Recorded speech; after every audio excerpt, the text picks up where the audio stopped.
Hey, you want to see something really scary? What's your favorite scary movie? I'm gonna scare the hell out of you. What was living behind that boy's eyes was purely and simply evil. They're coming to get you, Barbara. When there's no more room in hell, the dead will walk here. What's blood for, if not for shedding? Welcome to Fright Night. Bienvenidos a Jump Scare. Welcome back to Jump Scare. I'm Betty. I'm Shad, or Senor Shad, apparently. This is our bilingual post that we're going to put out. It's Friday the 13th. And December 13th. Yes. One of the rare December Friday the 13th that I ever remember. Yeah, winter the 13th. And we still don't have a Jason movie where it takes place in winter. Just one movie. I want him to come out walking on the ice in the hockey mask. And everybody sees it and goes, oh shit, the new goalie's here. And then he just murders everyone. Yeah, and it like pucks all the heads, like takes like. And he's hitting the heads with the fucking stick into the goal. Yeah. The ice is just blood. Friday the 13th, part 13, blood on the ice. Wow.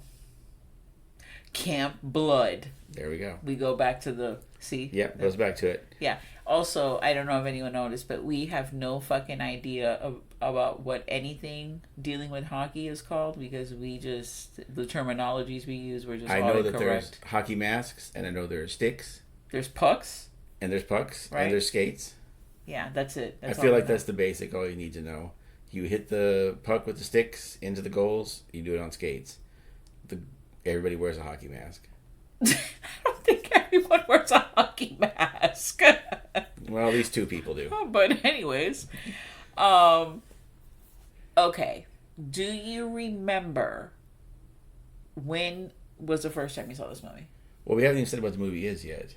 Oh, we just talked extensively about Friday the 13th.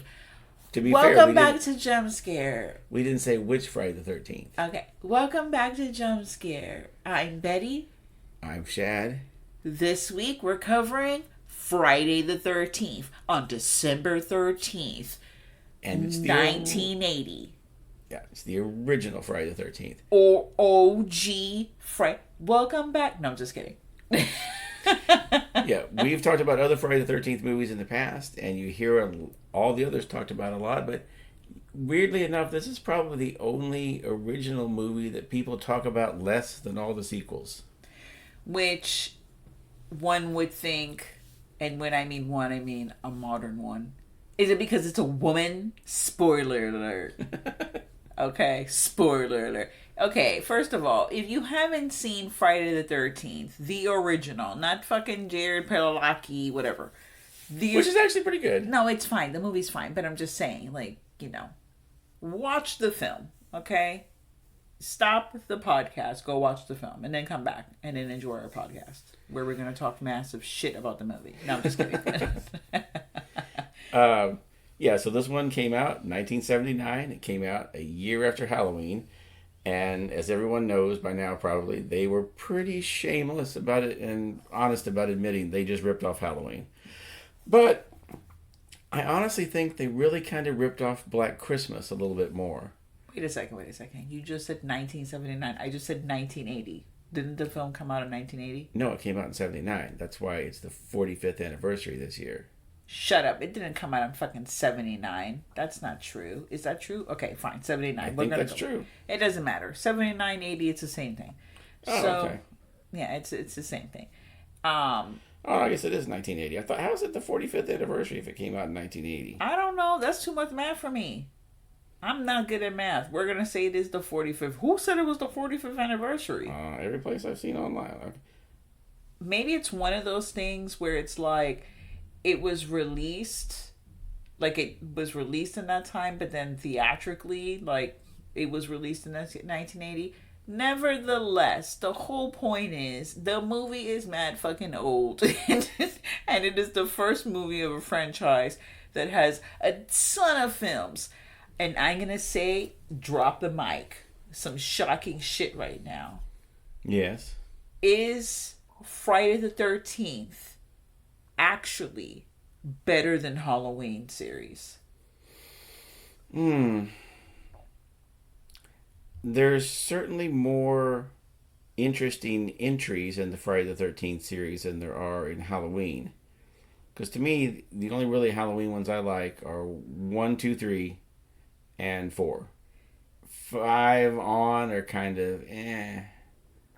I'm going to say I think they may be better. And I'm a huge Halloween fan. I'm all about the Halloween. But this thought just occurred to me today. You know why? Because every Halloween movie, Michael, it's the same shit, okay? Oh, Michael's gonna get out of the thing the day before Halloween. He's gonna be transferred to another institution. He escapes. He kills the people. And then they fucked up the whole, like, universe with these new movies and, like, rewriting and nothing is canon because now it's not, Laurie Strode is not his sister. Well, this is the third time they've done that, too. They redid it with Halloween 4. They redid it with Halloween H2O.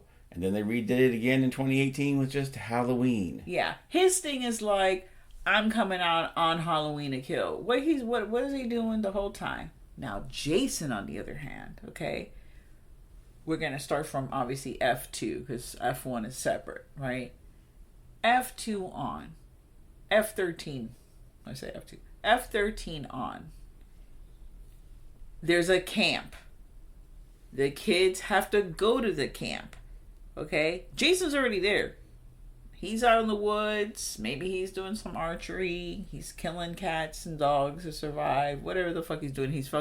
Maybe he goes to a little bodega and he buys little Vienna sausages. I don't know what he's doing. He definitely likes tea. He takes it off the whole stove, as we discussed in the other movie. He's a connoisseur of tea. He rides buses here and there. He does things, right?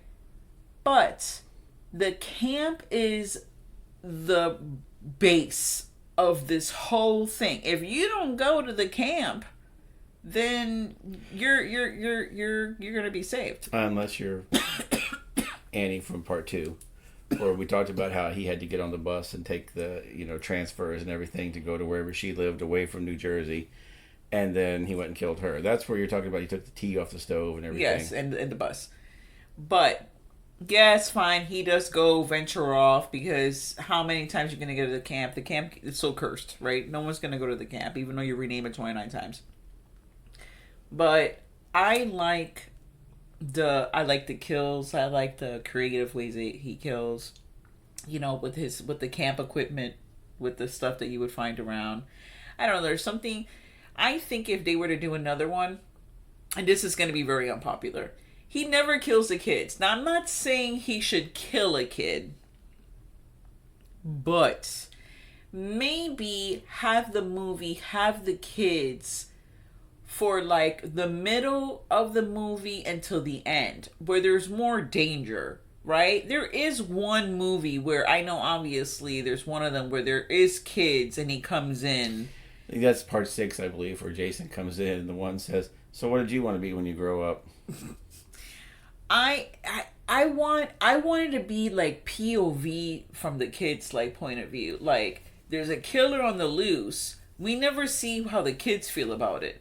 Besides obviously they're scared. I don't know. I feel like there's something there. I would like to personally see that. See it from like all those movies where it's like the kids' perspective on things. Like the adults are nowhere to be found.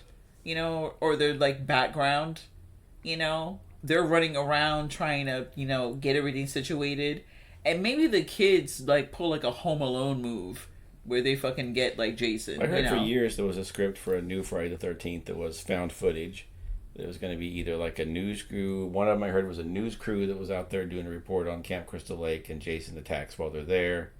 And another one was just a found footage of people doing we're going to record each other with our phones.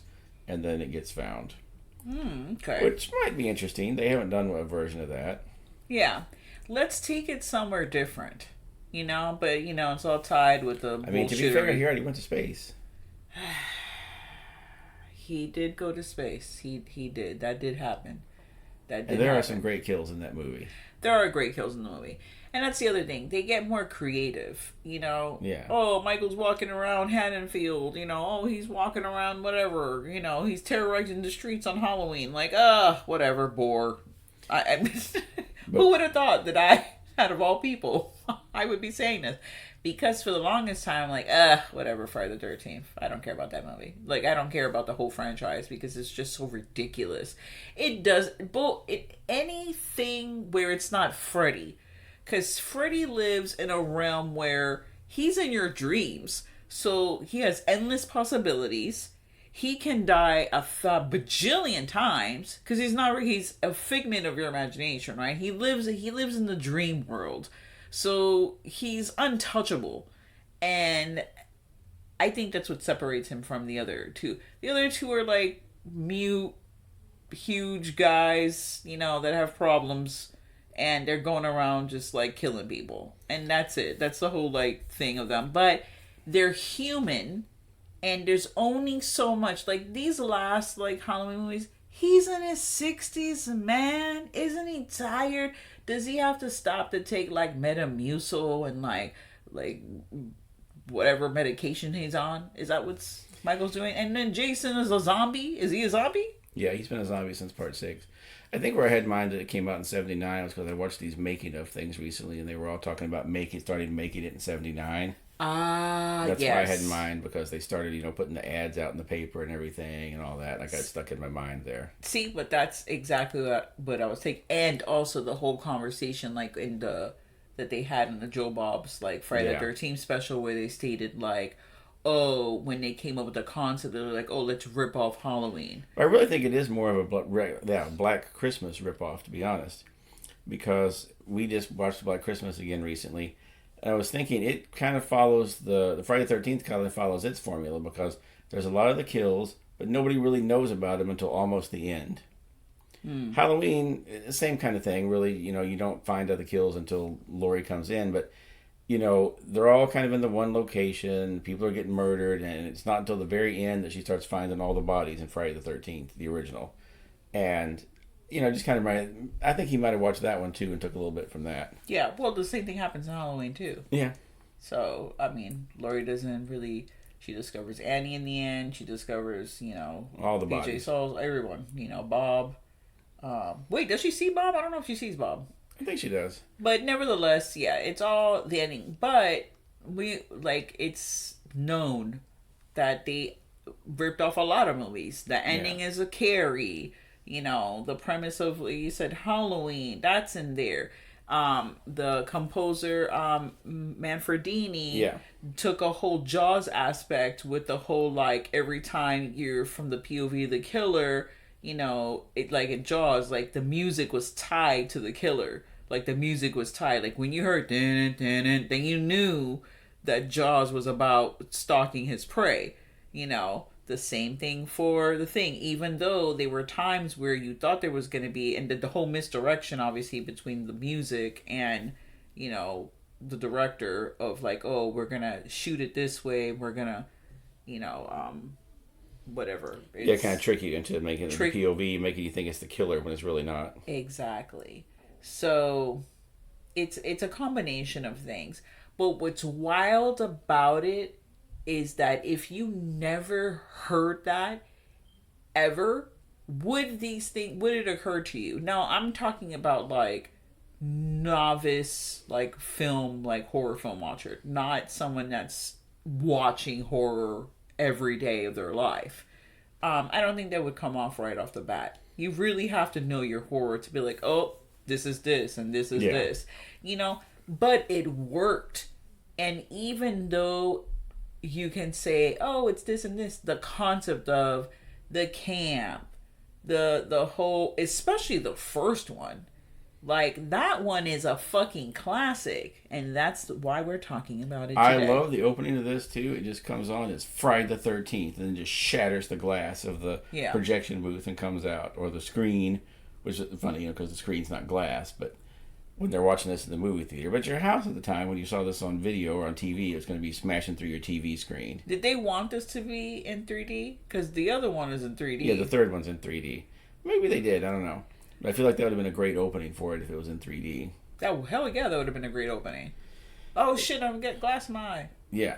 But yeah, so by now everybody knows a lot of the stories behind this. This was, directed by Sean Cunningham, who had done, he worked on some other movies. He worked on like Last House on the Left with Wes Craven.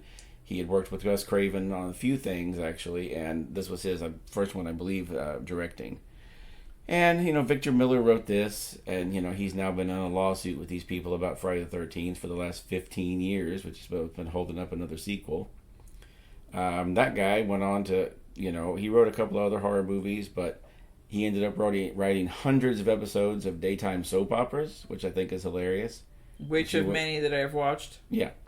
That he went from that to, and, we know Betsy Palmer took this movie just because she wanted to get a new car. $10,000. $10,000, yeah. I love the footage I've seen. It's on one of the discs we've got where she's at the convention and she says right in front of Victor Miller, I read this script and I thought it was a piece of shit and I wasn't going to do it, but I needed the money. And you see him just looking at her like, really? You're just going to say that right out loud in front of me? Okay. Damn. Yeah. But this movie gets into it right away. It sets kind of all the cliches go jumping right in, which they weren't really cliches at that point. But, there's the camp counselors that sneak off to have sex, and then somebody comes and murders them right away. Anyone having sex is getting killed. Yeah. And, this original one, besides, Adrienne King that plays Annie, who will turn out to be the final girl in it, and Betsy Palmer. The first official final girl. You've also got some noteworthy people. You got Kevin Bacon making an appearance in this, being a victim. And of course he's another one that's having sex. He gets killed. And he's smoking weed when he dies too, so it was double for him. Yeah, he was getting footloosed. Yeah. Sex, drugs, all he needed was some, Footloose playing in the background, and he had it all. Sex, drugs, and rock and roll. You've also got Bing Crosby's son, Harry Crosby, making an appearance in this. I don't think he did too much after this, but he does have a very important role in this. Snake killer. He kills a real snake, so trigger warning for anyone that is against animal killings in these early 70s, 80s movies where they did actually harm animals and or kill them.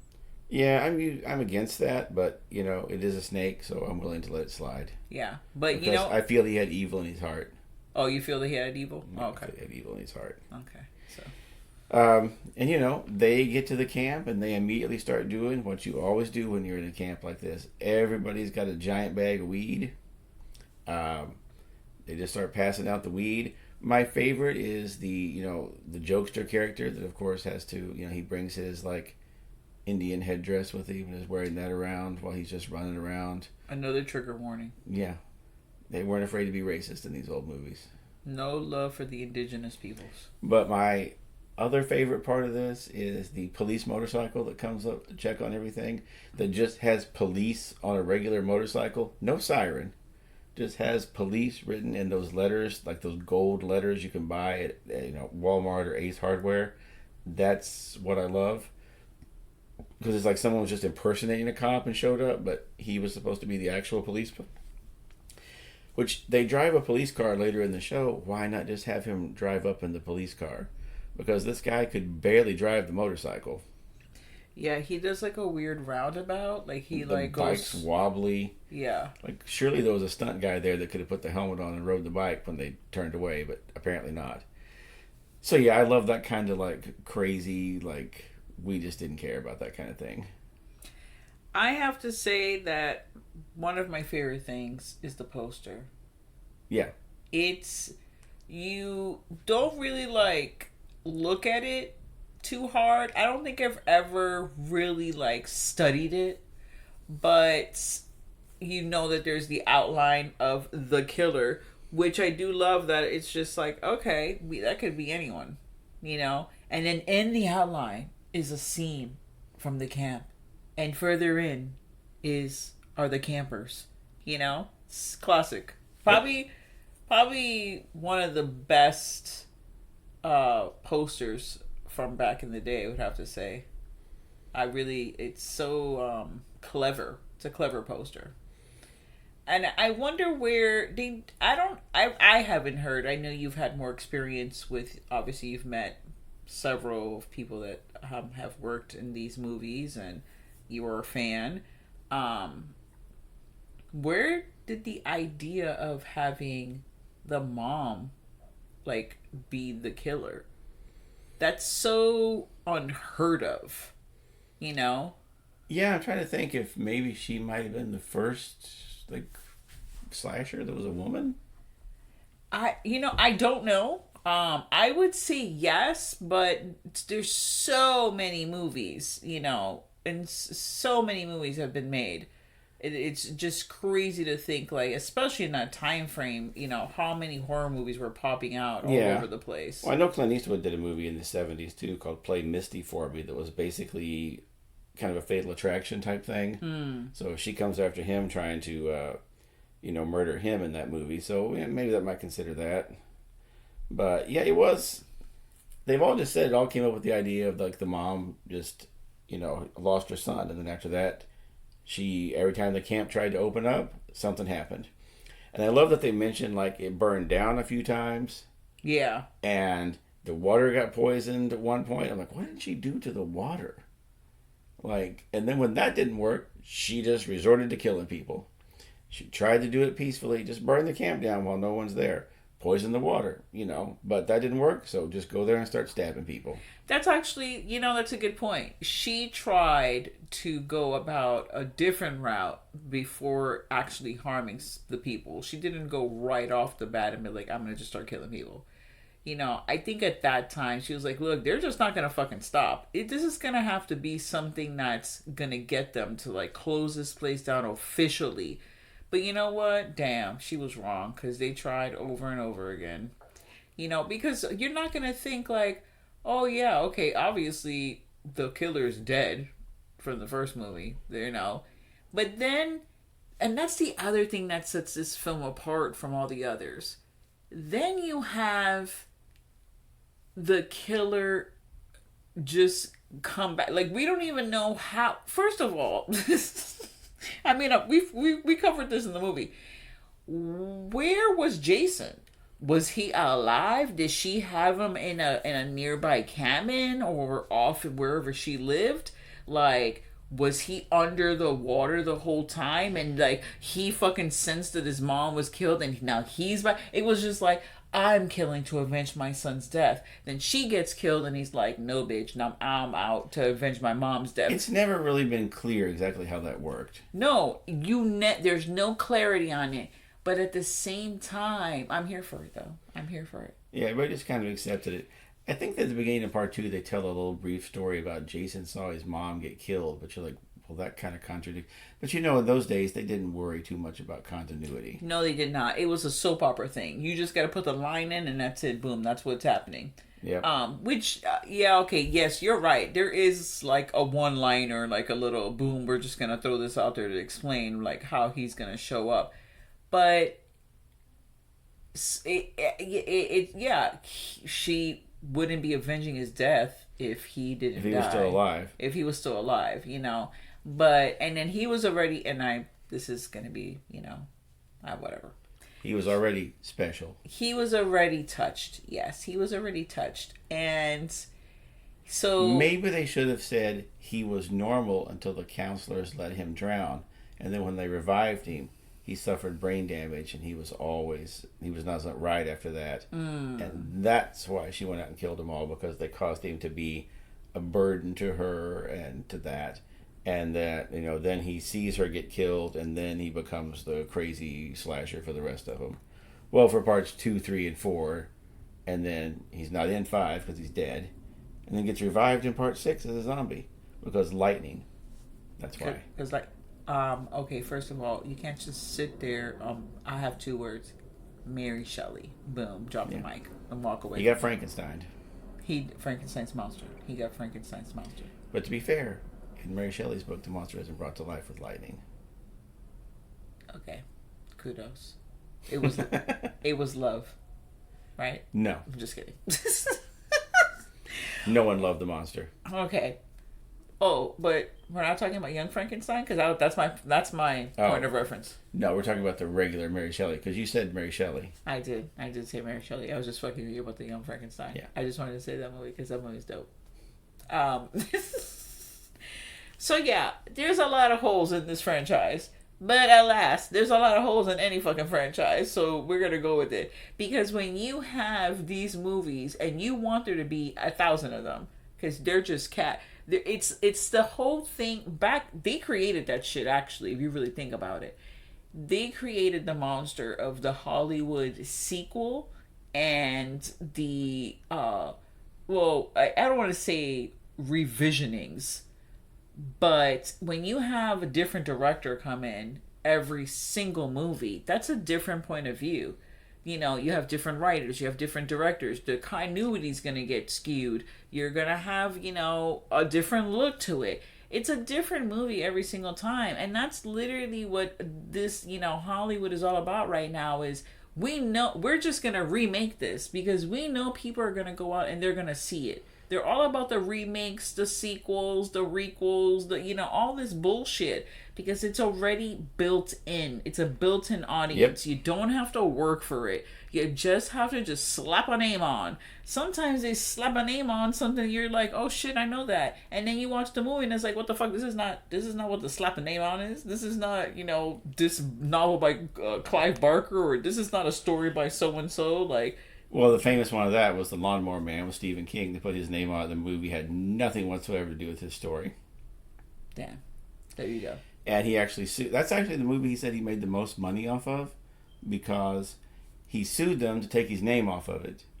And they had to take his name off of it and pay him a settlement.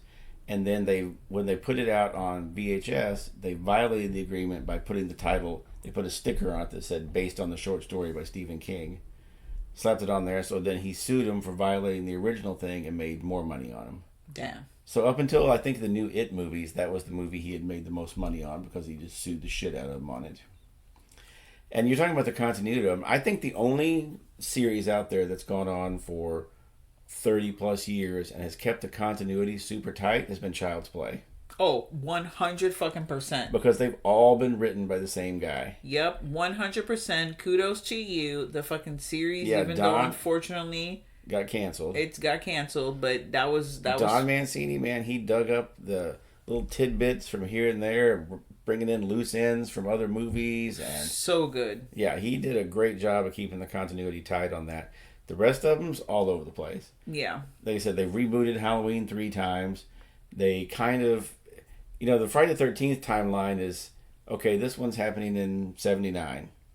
The next one happens the year later, and a year later. So you go up to like 1984 or so, and then he dies, and then it flashes forward to Corey Feldman's character that killed him, who was like 10 at the time, and then he's like 18 to 20 in part 5. So like 10 years have gone by. So by that logic, it's 1994 when that movie comes out. Yeah. And then all the others take place after that. So that movie was like way in the future anyhow, according to its own timeline. Yeah. I don't like what they did with the character to Feldman. Like, that's really... His character is actually the saddest character in all of the franchises because he had a future, bro. Like, you saw that he was at FX, he did all the mask, and he was so good at it, and then that fucking trauma happened. His mom, who we don't actually see get killed on screen, that's an off-screen kill. We're assuming she got killed because the killer someone just comes up to her and she's like, oh, you, or oh, whatever. She acknowledges a person, then we never fucking see her again. We never see her again. That's the last time we ever see that woman in that movie. The dog was the smartest person in part 4 that just pieced out the window and kept going. He fucking flew out that fucking window, yo. He done. Sure did. He's like, I'm out, bitches. And he just went out the door. Or the window, sorry. But yeah, and then, Tommy Doyle there, he just disappeared after part 6. We never saw him or heard from him again. Tommy, yes. I don't think his name is Doyle, but Tommy, yes. Is it Doyle or Jarvis? No, it's Jarvis. Tommy Jarvis. Doyle is from Halloween. Yeah, that's right, because that's everybody always confuses because the two Tommies. Okay, but this is the other thing. These movies, too, is it just me? Someone out there. Friday the 13th, Halloween, and the other one that we just mentioned. They all, Nightmare on Elm Street, they all have characters in them. They all have the fucking same name. Alice. There's an Alice in Nightmare. There's like no one. There's not enough names in the world. We're gonna use the same character's name for all these different movies. There's an Alice in Friday the 13th. There's an Alice in Nightmare Before. Nightmare on Elm Street. You got the Tommy Doyle. Your Tommies. You got a Tommy Doyle. You got the Tommy Jarvis. It's just like, why though? Is it name recognition? Like, oh yeah, I remember that person's name. Yeah, there's just so many names out there, so they're like, yeah, we'll just throw another Tommy in there. It's fine. Yeah, there's way more connected names. Just so you know, but I'm not gonna get in a rant about that. I just wanted to point that out. But yeah, the original still holds up. It's kind of a murder mystery type thing more than it is. It is kind of a slasher with all the stuff. It is more of the murder mystery because the first one you have no idea. Of course, now we all know, but at the time you had no idea what was going on until she showed up. And like they said, no one expected her to be the killer. You always thought it was going to be kind of the guy running the camp, maybe, or Crazy Ralph was going to be doing it. Because Crazy Ralph just showed up out there a few times and went full Crazy Ralph on him. Now, this is the thing. For these younger generations that know, they're like, oh, okay, Jason's the killer. But they've never seen any of the Friday the 13th, either because they're too young or they're not able to, blah, blah, blah. And you show them the first one, and they're like, what the fuck is this? What is this? Like, they're shooketh. Because in their mind, they know it's synonymous.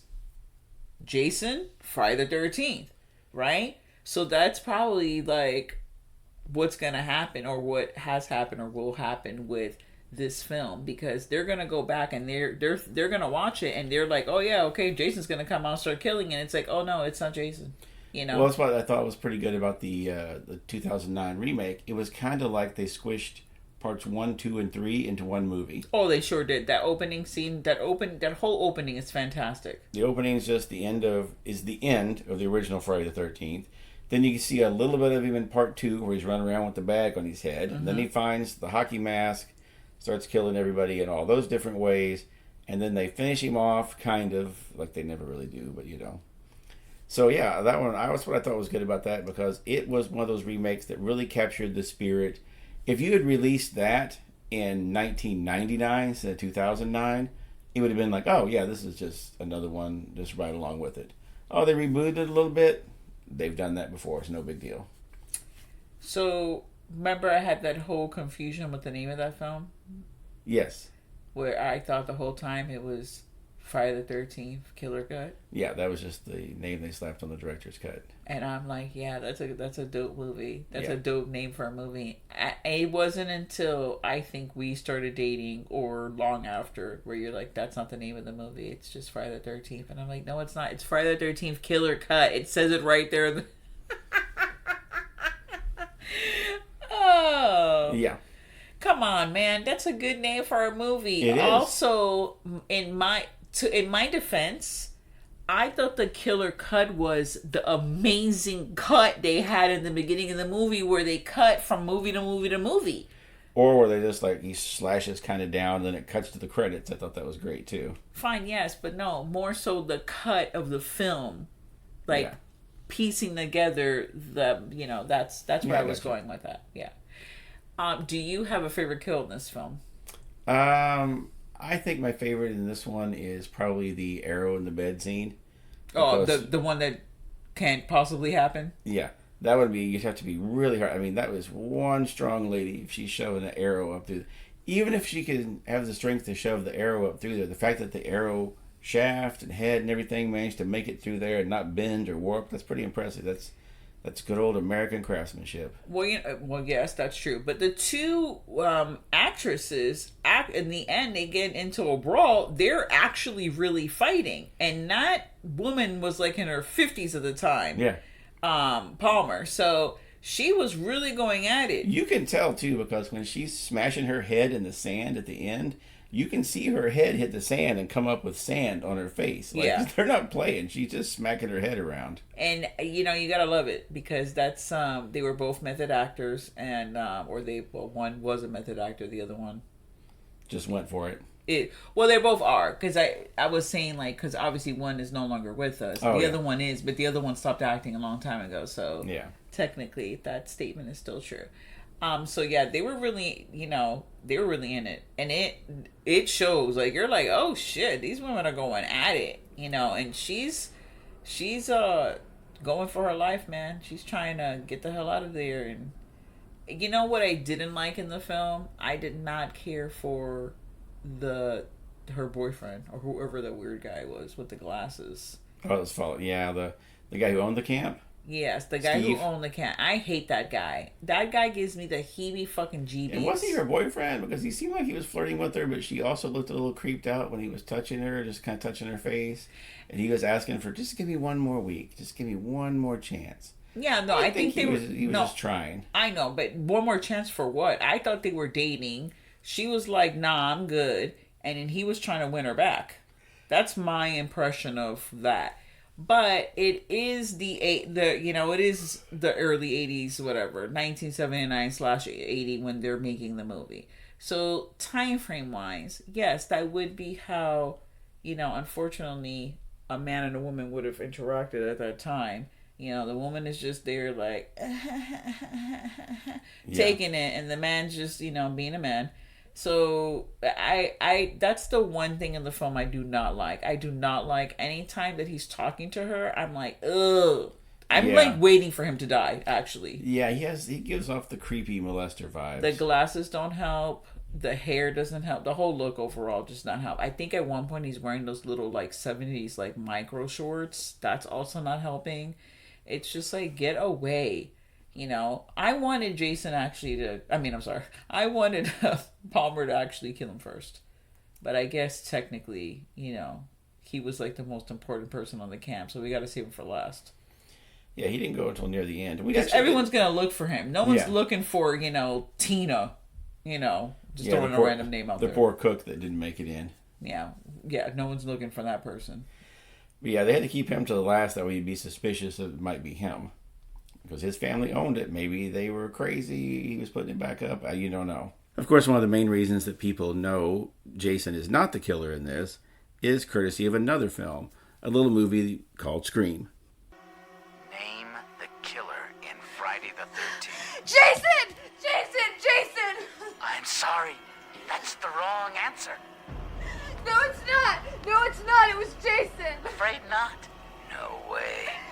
Listen, it was Jason. I saw that movie 20 goddamn times. Then you should know Jason's mother, Mrs. Voorhees, was the original killer. Jason didn't show up until the sequel.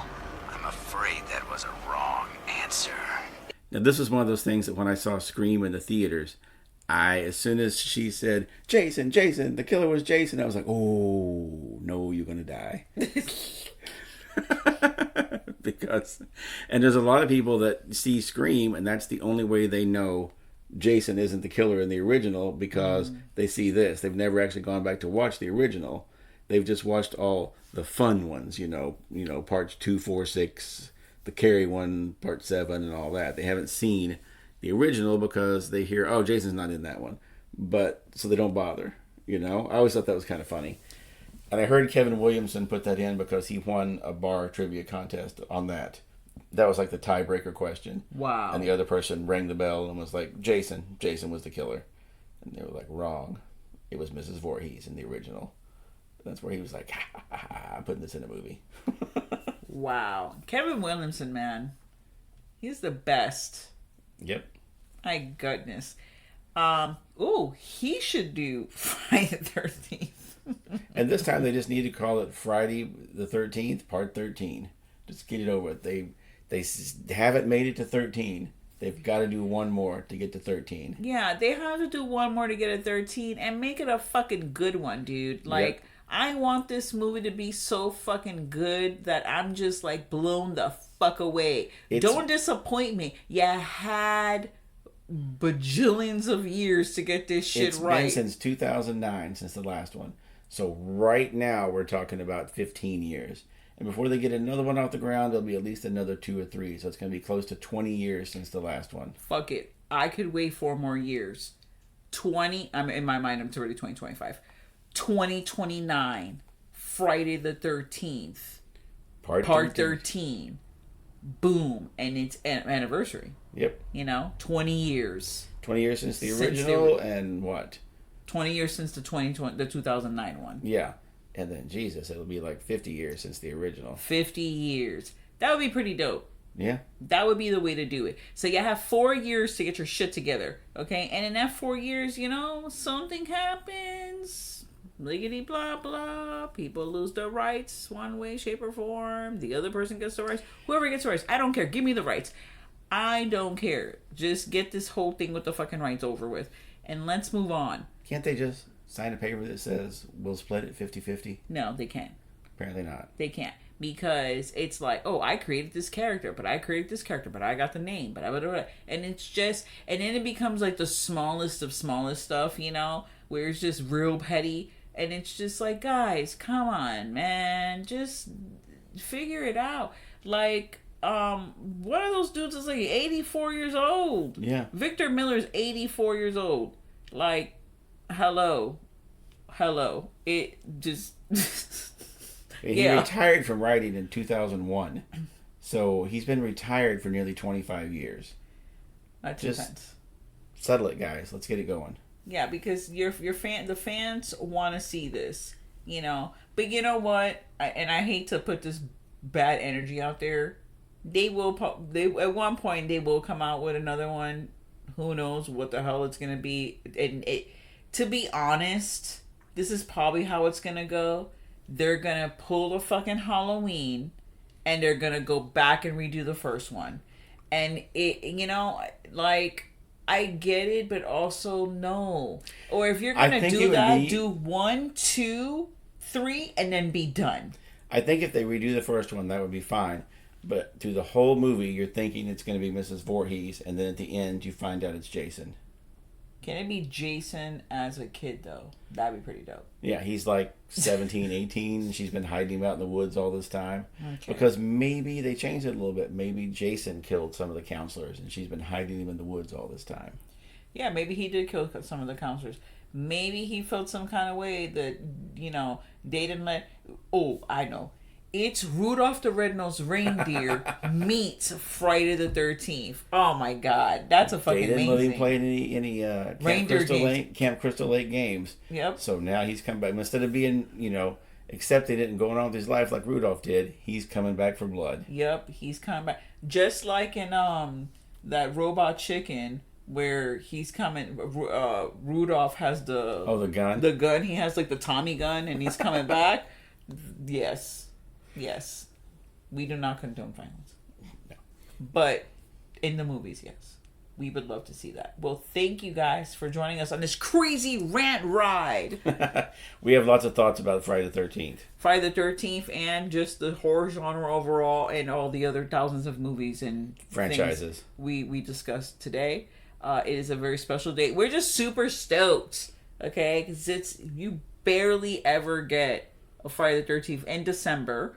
And this is the last Friday the 13th for 2024. Yep. So thank you so much for joining us on this amazing special episode. And stay tuned to the horror.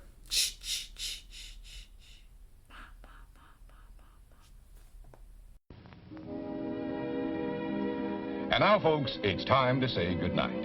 We sincerely appreciate your patronage and hope we've succeeded in bringing you an enjoyable evening of entertainment. Please drive home carefully and come back again soon. Good night.